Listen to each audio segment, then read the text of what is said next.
Bay West Church meets at 100 Emerson Road in Palm Bay at 11 a.m. on Sundays. We're glad you decided to check us out. God has a specific message of hope for your life and mine today. So listen up.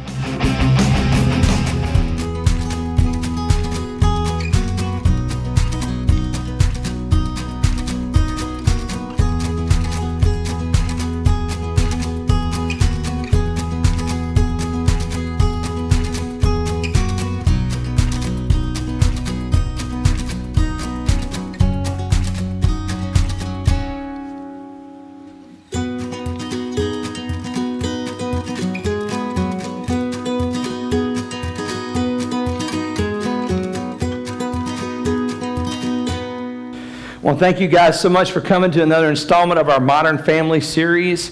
You know, if you've been here much, you know that when we wanted to do this series, we didn't just want to just hit on all the same old topics that you hit when you go through family.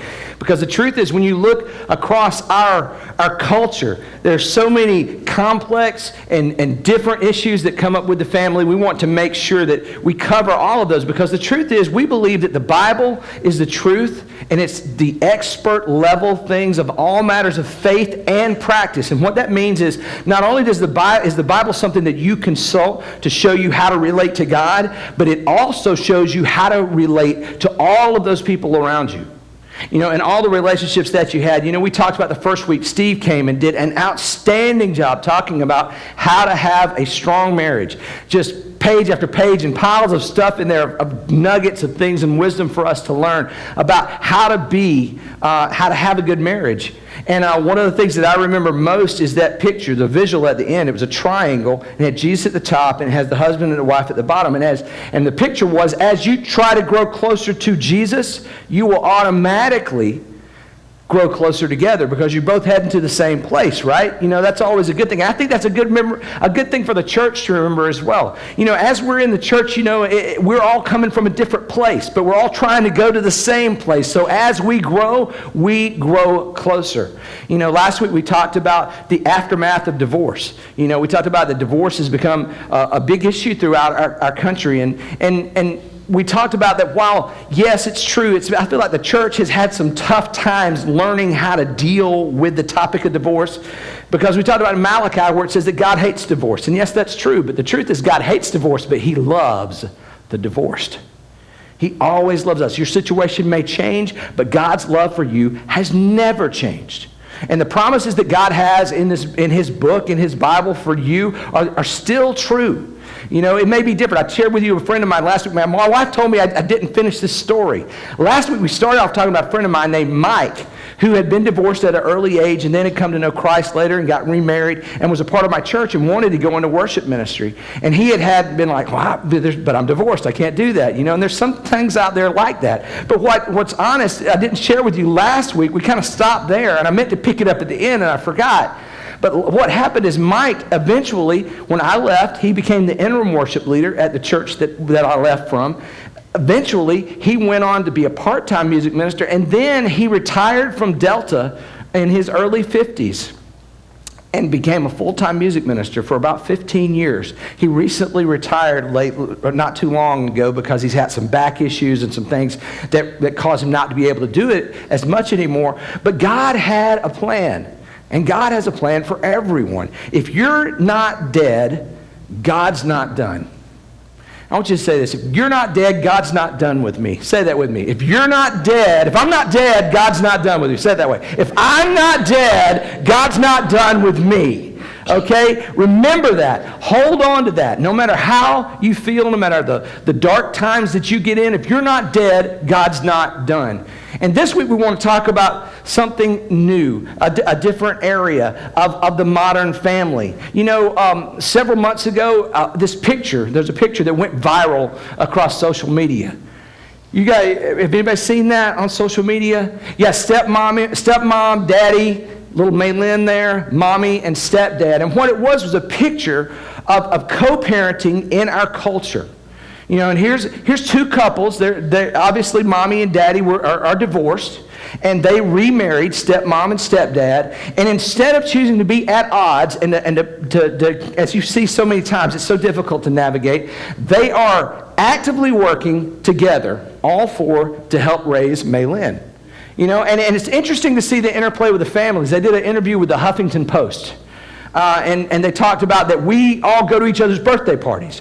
We try to be in each other's lives. Even they both have other kids, but they all are acquainted with each other and treat each other with respect. You know, and it's a great picture of what we should try to do in a situation that may not be what we felt like it was going to be when we began, but we can still honor God in the midst of that. You know, the truth is the Bible may not speak specifically often to blended families, but if you look in the Bible, there are a lot of blended families in the Bible. Did you realize that? A lot of them come through.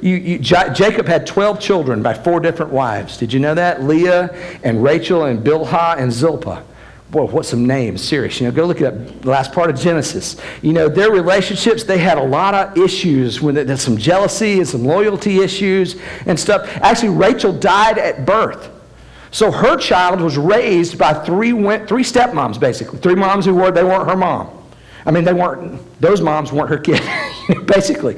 And you see this interaction play throughout the Bible. The thing about it is the Bible talks to, like I said, it's the expert. It is the authority in all matters of faith and practice. And so there's nothing in the world that the Bible doesn't speak to and set up for us to use and to be able to do. There's so many things. I read more for this probably than I read for, I don't know how many messages I've read. I've studied so many for this. Bruce contributed some material. I read so many articles focused on the family, James Dobson. But there's a guy named David Treybig. What a name. I'm just Zilpah and Treybig. There we go. David Treybig, who's a pastor in Austin, Texas. He had an article that kind of put a good framework, I felt, on it. And while I'm going to use that framework, his points this morning, I'm going to supply some things from my personal study in God's Word and from some of the other articles that I read and other people's that I got. And so I want you to carry along with me here. What we're going to go through this morning is called 4 biblical keys to a strong blended family. Now, if you're out watching this on Facebook and you're in a blended family, I hope you take out your notes and you write them down, you grab your stuff, whatever you do, you can look on your device, you can write it out on a sheet of paper, whatever you want to do. But go ahead, take notes on this and these keys. The key number 1 that we're going to look at is treat everyone with respect. Now, see, I think this is one of the most important keys to having a strong blended family. But I'm going to tell you, this is probably the hardest thing to do in many ways, because what you realize is when a marriage separates, you know, there's a lot of loose ends emotionally.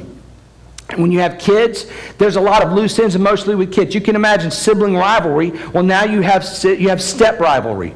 Because you're like, okay, well, I was number 1 in the grade point average. Now they're a little better. Okay, does dad and mom love them better? You got there's this new dad in the picture, and he's going, okay, does he like me? Or, you know, is he being really friendly to me? Is he doing it just to get on my good side or something? Or is this real or something like that? And there's this relationship building, and then you look and there's leftover things. But my dad, this is a new dad, but that's my not old dad, but that's my biological dad, and I've got to have both of these relationships here, and I want this guy to replace this guy, and I don't want anything I do for this guy, I don't want it to make a statement about how this parent doesn't like me or something. And then you have relationship in between.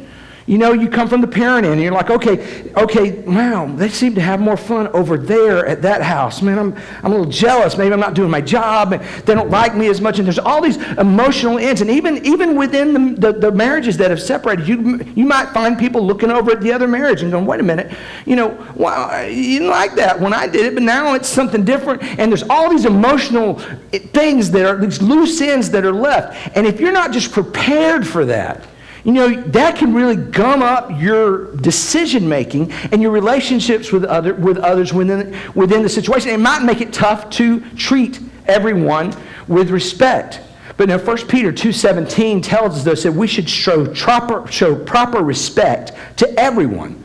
Love the family of believers.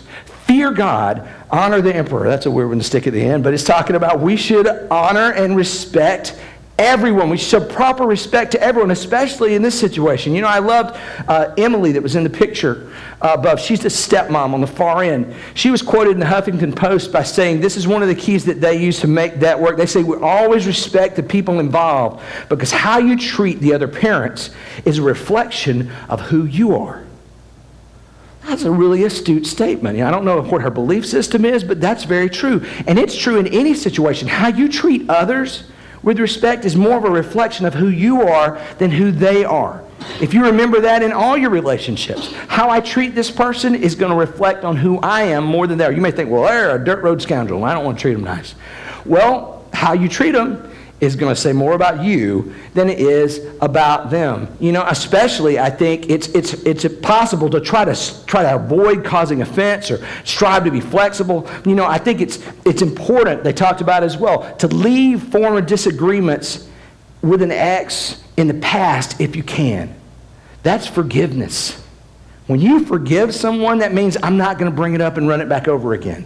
And I'm going to tell you, I've talked about this many times. We talk about the Bible to ask Jesus, how many times should I forgive someone? 7? You know, that's kind of the good round number for the Pharisees. But what he said was, no, 70 times 7. In other words, and that's not 490 about something. That means endlessly forgive. And what I think that means is a lot of times when I say, okay, maybe Steve said something to me I didn't like, it hit me wrong, and I'm going to forgive Steve. You know, now, okay, I forgave Steve, and I walked away, and 2 hours later, I'm like, well, Steve said that to me, man. I'm just, nope. I said I was going to forgive Steve. Okay, that's 2, okay? And I keep on going, and then 3 days later, Steve looks at me cross-eyed, and I'm like, aha! He's thinking the same thing he said the other day. I want to, and you can't do that. I know, I made a choice. I'm going to forgive what Steve, and I'm going to put it down, and I'm going to drop it by the wayside, and I'm not going to pick it back up and hold that against Steve again. That's what forgiveness is. And you can see it's difficult. Maybe you've been in that situation. Someone's hurt you. Someone said something to you. And you've carried it with you. And you've tried to forgive them. And you keep thinking back. And you tried and you keep thinking back. And sometimes you think, I'm just unable to forgive. No, that's not true. It just means you need to keep adding on to the 7 times 70. And continue forgiving. And make the statement, once again, okay, I know that hurt, but I'm going to forgive them, and I'm going to act as if that did not happen with them. I'm going to give them a clean slate and walk forward. And we talk about forgiveness all the time. Forgiveness is about letting you out of prison. It's not about, we think it's putting somebody else in prison when we don't forgive them, and we hold it against them, but the truth is it's letting yourself out because you are the one in prison in the prison of unforgiveness. I think with ex-spouses, we're supposed to honor people, but I think one of the hardest situations, and you see this sometimes, is when one spouse, there's kind of the tug of war in parenting between the two households, and maybe there's an unresolved hurt or an unforgiven hurt, and sometimes the kids can be put in the middle of that. I'm going to tell you, if you're in a blended family, here's what I'm going to ask you to do, and I think this will be very important for you. Never speak ill of the other parents in the situation to your child. Never. Never speak ill to them.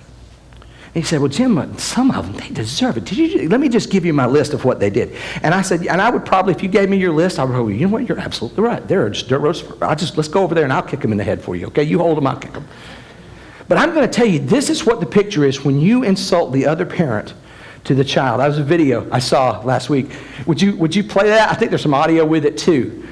Should be on the next slide. Here you go. Oh! Yikes! There's a slow motion here. If you didn't see it the first time, it's coming up in the end here. Yikes! That's a commercial for headgear, man. I'm just telling you right there. You see what happened? The catcher caught it, and the catcher's trying to throw it to second base to get that runner out, right? But in the way is the pitcher, and she ends up hitting her own pitcher in the face. That is the picture I want you to have when you insult the other parent to your child. You're throwing it at that parent, but you're hitting your child, because here's what you're doing. You're placing a barrier in your child's life of having to deal with that other parent. They're going to be forced to honor God. They're going to have to honor their parents. They're going to have to honor the authority in front of them. They're going to have to live under that structure. And when you insult them, now, even when they say something that they don't like, there's going to be a check in their spirit because this parent over here told me that about them. I don't know if I should obey them or not. And it gets more difficult. It gets harder. And when when authority is cracked, when you crack authority and that structure within you that makes you want to obey authority, when you crack that, it cracks kind of all over the place. And it's liable to come back on you. If they go over and they say, well, I don't see that in that person. Well, now they turn around and they look at you and go, I don't know if you're telling me the truth either. So here's what I want you to realize. Treat everyone with respect. Romans 12:18 says this. It says, if it is possible, as far as it depends on you, live at peace with everyone. Now that's hard. But you try to work, as much as it depends on you. You can't make someone else be at peace with you. Someone, they can just determine themselves, I'm going to be angry with what you're doing. I don't like what you're doing. You know, there are some people, you know, they have that, they get to that stage, you know what I'm saying? Somebody walks in and goes, hi, and you've got contempt and there's stuff between you, and they go, hi, how you doing? And that other person goes, they said hi to me. I knew it. I knew they were going to do that. You see people in relationships get in that place where anything is wrong. Don't do that. As much as you can, as far as it depends on you, live at peace with everyone. You also have to show respect to your kids. You know, I know one of the toughest things to do, and I can't imagine it, but as in reading and I'm thinking through a lot of this, I'm going, okay, if I'm now out of the house and my kid lives here, how are they being, are they cooler than me? Is there something right here? You know, is there a problem over here? You know, do they like the other parents more than they like me? I can imagine the insecurity there that might be tough to deal with. I mean, it's hard to trust love sometimes. You know, and if you're at odds, that probably makes it even worse. I know that when me and one of my kids, we get at odds, I tell them something they don't like to do, or I do something wrong, I accuse them of something that they didn't do. You know, and then there's a problem, and you know, and there's some hurt feelings to manage there. It's hard. It hurts on the inside here.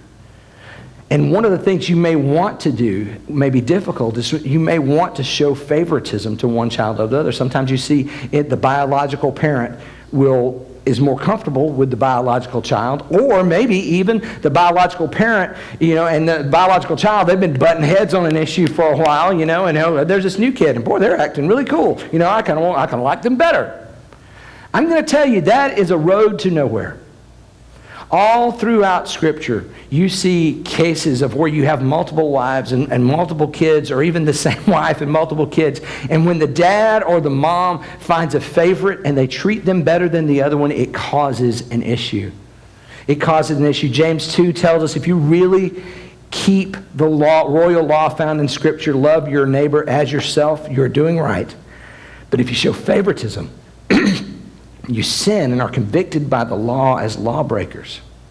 This is paramount with dealing with kids. As an adopted child, I can tell you one of the most comforting things for me. It's difficult because I was adopted. I knew it ever since I was a kid. But there was never a time in my life, not even a whiff of where I felt from my parents that I was somehow not quite up to par because I wasn't their biological kid.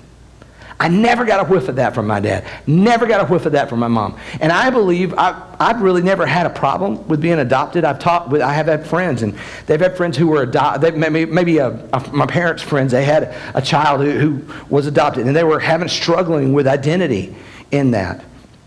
And they've asked me to speak with them, and sometimes it's difficult because I'm like, you know, I've never really had a problem with it. And I think that part of that is the stable foundation that my parents gave me. They were very good about, you are our son.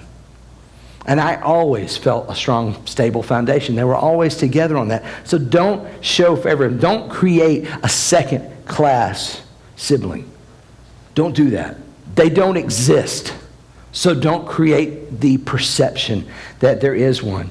In all of these situations, you have to consider how things are from the other person's perspective. Imagine this. What if, of course I can imagine it, NBA is like this a lot of times. You know, anybody watch NBA people who watch football, watch basketball, NBA? You ever go and you watch one game and you're like, wow, they're calling a lot of fouls. And then you go to the next game and you're like, boy, they're not calling anything. My team's losing. They're getting hacked. And there's blood on the ground and there's no foul. What's going on? You can feel like that going back and forth from game to game. You know, sometimes it can feel a little bit like that from house to house. There's a different set of rules. There's a different set of standards. Sometimes it's enough to make a problem going back and forth. You may hear, oh, it's more fun over there. They let me play Roblox unrestricted. You know, whatever, I don't know what it is. Whatever it is.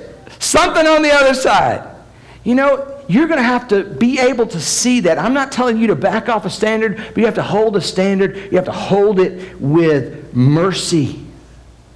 Hold standards, but hold them with mercy. Try to see from the other perspective. Philippians 2:4 tells us this, that don't look out only for your own interests, but take an interest in others too. Put yourself in their shoes and try to hold a standard, but hold it with mercy. Because it might be difficult to adjust. Be ready for that. Be ready for that. Realize that there are moving parts there, and you be ready to adjust on the fly if you need to. The second key is this. Ask God for wisdom. Ask God for wisdom.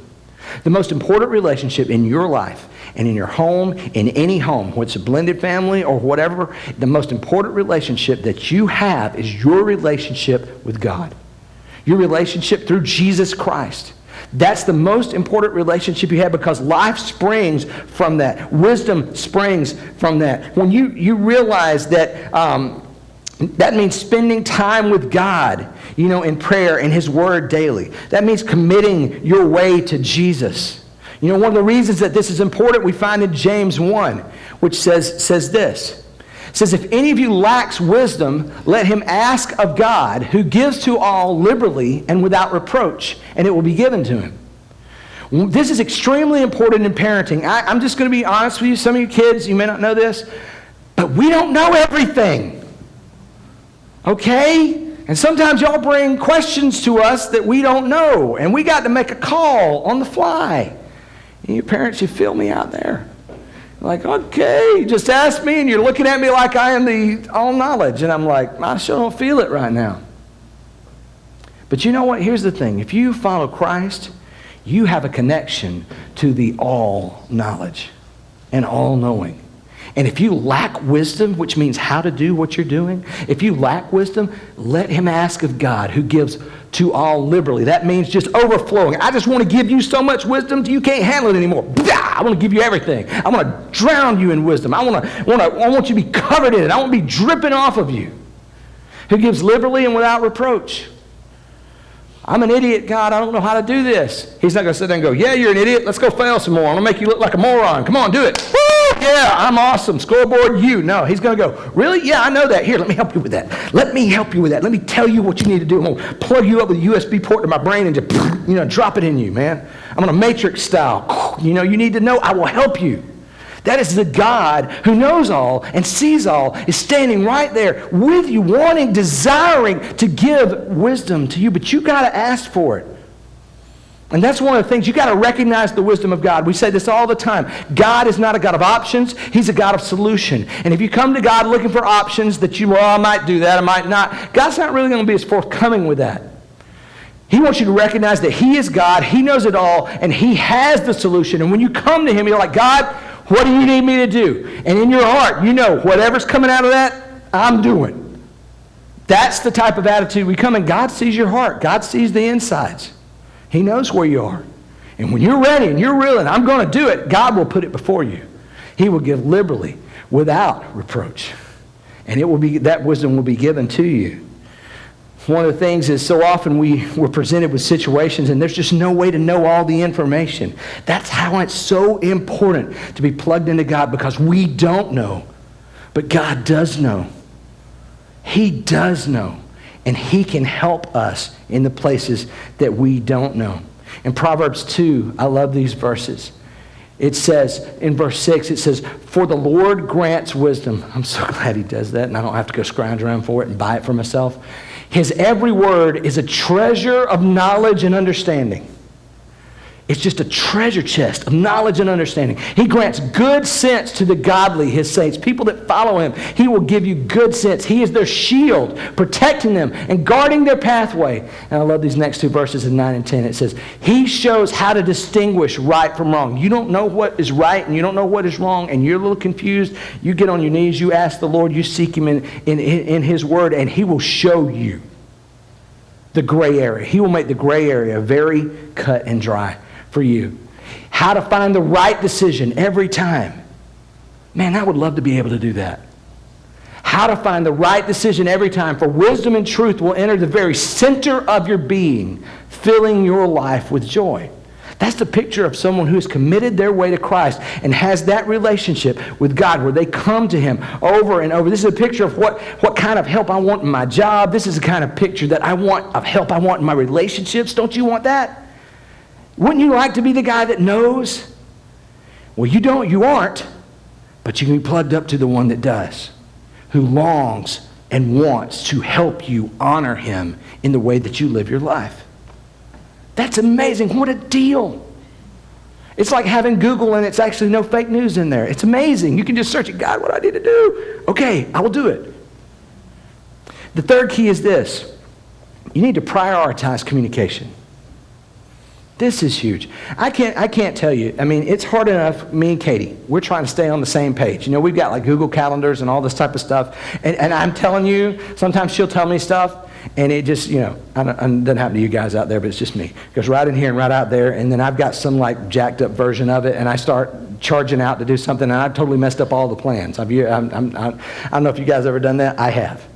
And she's like, what are you doing? You can't schedule that there because we've got this. And I'm like, oh, gosh.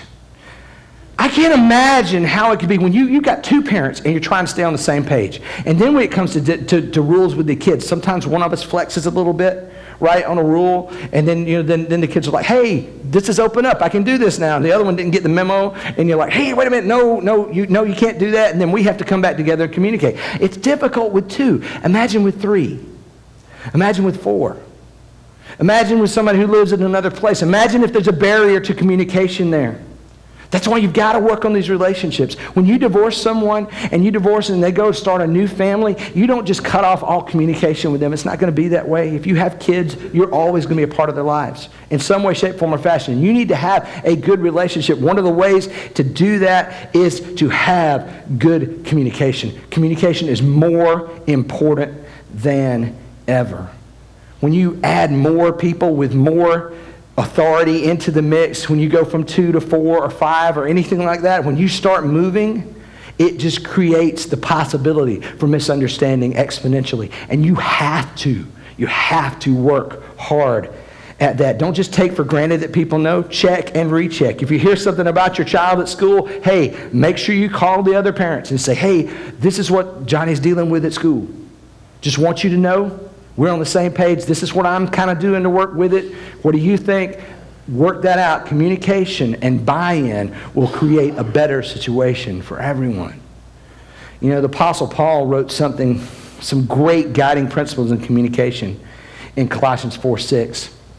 He said, let your speech always be with grace. And we just jet past that, but that is difficult to do, is it not? What if you know somebody is saying something that you don't like? I'm going to still be graceful in the midst of that. That's difficult. But it says, let it always be with grace, seasoned with salt, that you may know how you ought to answer each one. Another promise of how to respond from God. Let your speech always be with grace, seasoned with salt, that you may know how you ought to answer each one. So often the way we say something overrides what we say. You know that? The way you say it is your nonverbal communication. It's the eye contact. It's the way you make a gesture. It's the tone of your voice or what you put in it. You can write out a sentence and 10 people can say it 10 different ways. You know what that I learned in college one time. I was going through a communication class. And they said that your nonverbal communication, if someone looks at you and they see how you're saying something, versus what you say, that nonverbal will override your verbal almost every time. You know, if you say, boy, I'm really excited. Anybody buy that? Let's buy that. I'm not mad! Oh, yes, you are. I can tell that right now. You're certainly not mad. You know, I've said that to Katie before. She's like, you stop being mad. I'm not angry. Okay, maybe a little, maybe a lot. Okay, all right, fine, whatever. You know, the way you say something, grace, seasoned with salt, if there needs to be correction. But it needs to be of value and worth something. The fourth key is this: to nurture your marriage and your children. You know, and I'm going to tell you, this is for every person that's married, okay? You know, I can't tell you how much you need to hear this, but the number one relationship in your home is your marriage. Next to God is your marriage, okay? If you cheat something, don't cheat that. Because that's the foundation for the other relationships. You know, in your home. You know, it's difficult because it's an easy way, you know, with all the busyness of blended families, it's easy for new spouses to neglect each other or their children. The reality is that both need attention. You know, spouses in blended families, they will need to teach their biological children to respect and obey the stepdad. You know, this might be difficult. A lot of times what you see sometimes in blended families is the biological parent kind of takes the lead with the biological child, and then flip-flop if there's another. So there's two stepchildren in there, and it flip-flops like that. But that's not how it has to be. You have to be, the marriage relationship takes priority. And when you parent, you don't parent as one. Don't parent as a single child in a two-parent household. That's always going to create a dynamic of some sort of second-tier authority that's not good for you. That's for you if you're married for the first time and you have your kids. Don't let one parent be the dominating person in that relationship. Parents, this is what you do. You be on the same page. It goes back to that communication. It needs to be together. You need to be on the same page, on the same priority. If you're hit with a situation and your priorities are conflicting and you don't know what to do, don't one person just take off and do it unless you absolutely have to. Maybe you say, all right, hang on, Mom and Dad are going to talk about it. And you can talk in private. You find out you find a decision, you work out your decision, and then you come back with your ruling as a couple. You know, because the truth is here's the deal. Let's say something happens to you as a parent, and you're the biological parent, and you have your husband or your wife, and they're the stepmother, stepfather. If something happens to you, they're going to need a stable foundation, whether that's you're incapacitated or long term. You want them to have an awesome relationship. You don't want it to skip a beat any more than it has to. And you want to have a stable foundation for your kids. And you need to parent and be together as one. That number one relationship, that means you have to spend time on it. That means you, like the date night chef Bruce says, never stop dating. Always have a date night. Always spend time with your spouse. This is even more important when you move on. In Genesis 2:24, it says, this explains why a man leaves his father and mother and is joined to his wife, and the two are united into one. That oneness is paramount for your new home as well. You know, when God created marriage for a man and a woman to be one, and in every home, this has to be the first physical relationship, one in your decisions, one in your parenting, one in your household priorities. And one of the toughest things that can happen in a blended family is that a step-parent can be kind of asked to be in the awkward situation of always deferring. You're not creating a oneness, you're kind of creating a one. I'm one, you're kind of 1B, and they're 2. You know, you want to bring that up together and communicate well together. You want to nurture your children as well. You want strong relationships as much as you can with both parents. You know, if you're a step-parent and you have 2 parents over there, you want that person to be a quality person, but you also want their kids to have a strong relationship with them. Because I'm going to be honest with you, the more strong adult relationships that kids have in their lives, the more likely they are to become quality adults. Now, if there's a competing priority, parents get together. You need to talk about it. You need to come to a decision about how it's going to be. You need to treat people with respect, speak with grace. But I'm going to tell you, I can't cover every situation that we'll ever run up against in life. But I will tell you this. How many people are familiar with the term default settings? Anybody know that? Yeah, you know it, default settings. That's right. If your computer turns on, what that basically means, and that you don't do anything to it, the default settings are what are going to come up. You know, if you turn on your car and you haven't changed anything, the default settings, if you hit reset and you repower and it repowers up, default settings are going to be when it comes back to. There's a scripture in 1 Peter, and it gives us what our default setting should be. It says, above all, love each other deeply, because love covers over a multitude of sins. Above all, love each other deeply, because love covers over a multitude of sins. Here's the way I want you to remember it.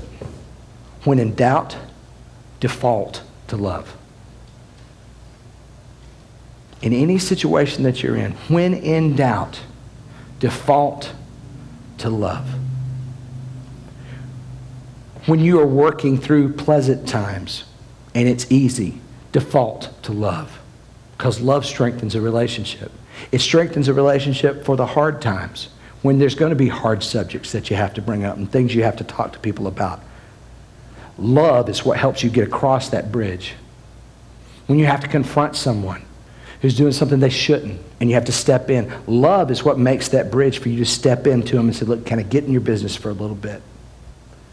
If you've built a solid foundation of love, they can weather that. When in doubt, default to love. And I'm going to tell you, in any situation, your relationship with Christ is the most paramount. All of these things are great and they're good advice. But if you want to see them taken up for a notch, to be able to done in a perfect, God-honoring way, it has to be done from a life who is committed to following Jesus. That means where you recognize that, you are a sinner, I'm a sinner. That's not an insult. That's a reality. We've all screwed up somewhere. And because of that, there's a break in our fellowship with God, that a lot of this stuff is not available to us because we don't have that relationship with God. But thank God, he didn't just say, he's a just God, but he also made a way for us. He sent his son Jesus, who never sinned. He never screwed up. He came to the earth and he died on a cross, taking the punishment that should have been ours for when we chose to go away from God. And through his sacrifice, he was raised again. We know the story. We deal with it at Easter. Raised again on the third day. And he lives in heaven making intercession for us. In other words, he's on our side helping us out. And the way we are able to reconnect with him is when we give our life to him. You may know that as salvation, beginning to follow Christ, I got saved, whatever it is. It's when I give my life to Christ and I say, I'm going to put you in the first priority, in the first chair of my life. And what that means is when I do that, I have the God of the universe, who knows everything, can do anything, sees everything that happens, that will give me the right way to have the right answer every time to each and every situation, no matter how complicated life gets. When I put him first in my life, I create this connection. I don't create it, God creates it for me. But there's a connection created that I'm able to follow life and have the greatest life that I could possibly ever dream or imagine, because I've committed my life to Christ. And that is the key to everything that you do. To success in your job, to success in your dating relationships, to success in your marriage, to success after there's been failure, and after we've moved on, in the second marriage, in the blended marriage, and when you've lost a job, to continue back, when you haven't done your best, and then and now you're faced with that again. You can have success at every moment when you're putting your faith, your trust, and your commitment to Christ. But there comes a time when everyone's got to choose that. That's not just automatic. It's a choice that you have to make. It's a choice that you have to make. And if you haven't made that choice, I encourage you to make that choice today. Thanks Thanks for being a part of Bay West today. Bay West Church meets at 100 Emerson Road in Palm Bay at 11 a.m. on Sundays. Please feel free to check us out at baywestchurch.org, or you can follow us on Facebook at Bay West Church.